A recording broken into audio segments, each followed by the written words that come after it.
സാറിന്റെ അടുത്ത് വന്ന് മീൻ മേടിച്ചേക്കാന്ന് വെച്ച് നോക്കിയിരിക്കുകയായിരുന്നു. അതല്ലേ ഞാൻ ഉച്ചയ്ക്ക് വിളിച്ചു, വൈകിട്ട് വിളിച്ചു. ഒന്നാന്തര സാധനങ്ങള്. ഞാൻ കുറെ എണ്ണം വീട്ടിൽ കൊണ്ടുപോയി വളക്കുകയും ചെയ്യും. പിന്നെ ആവശ്യത്തിന് വളക്കുന്നിടത്തുനിന്ന് എടുത്ത് ഉപയോഗിക്കുക ചെയ്യാൻ പ്ലാൻ ഇട്ടേക്കുന്നത് കേട്ടോ. കേരള കരിമീൻ. കേരള കരിമീൻ എന്ന് പറഞ്ഞാൽ ഏതൊക്കെയെന്ന് പറഞ്ഞുണ്ടല്ലോ, ഇതുകൊണ്ട് സാധനം ഒന്നും കിട്ടത്തില്ല.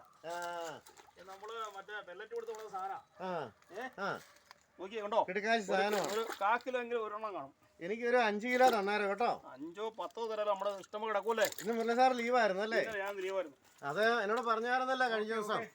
അതനുസരിച്ചല്ലേ ഞാൻ ഇന്ന് ഒരു പരിപാടിക്കും പോകാതെ ഇന്ന് ഇരുന്നത്. അതാ ഞാൻ ഉച്ചയ്ക്ക് വിളിച്ചത്. അപ്പം മുല്ല സാറ് പറഞ്ഞു 4 മണി കഴിയുമ്പോൾ പോരാൻ പറഞ്ഞു.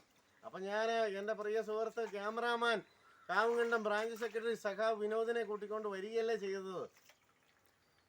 ആശാനെ എന്താ ഈ ഫോട്ടോ ഒക്കെ കുത്തിയിരിക്കുന്നത്? ഈ പൊട്ടോ അതെന്നാന്ന് ചോദിച്ചു കഴിഞ്ഞാൽ, എൻ്റെ ചെറുപ്പത്തിൽ എൻ്റെ അമ്മ എന്നെ പൊട്ട് തൊടിപ്പിച്ച് കൊണ്ടുനടത്തുള്ളായിരുന്നു.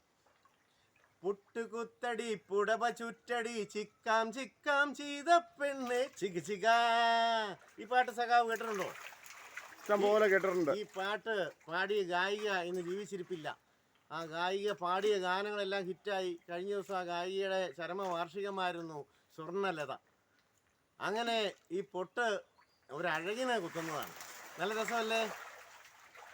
Very correct. പൊട്ടുകുത്തടി പുടവ ചുറ്റടി ചിക്കാം ചിക്കാം ചെയ്ത പെണ്ണ് ചിക ചിക. പൊട്ടുകുത്തടി പുടവ ചുറ്റടി ചിക്കാം ചിക്കാം ചെയ്ത പെണ്ണ് ചിക ചിക. ഓക്കെ.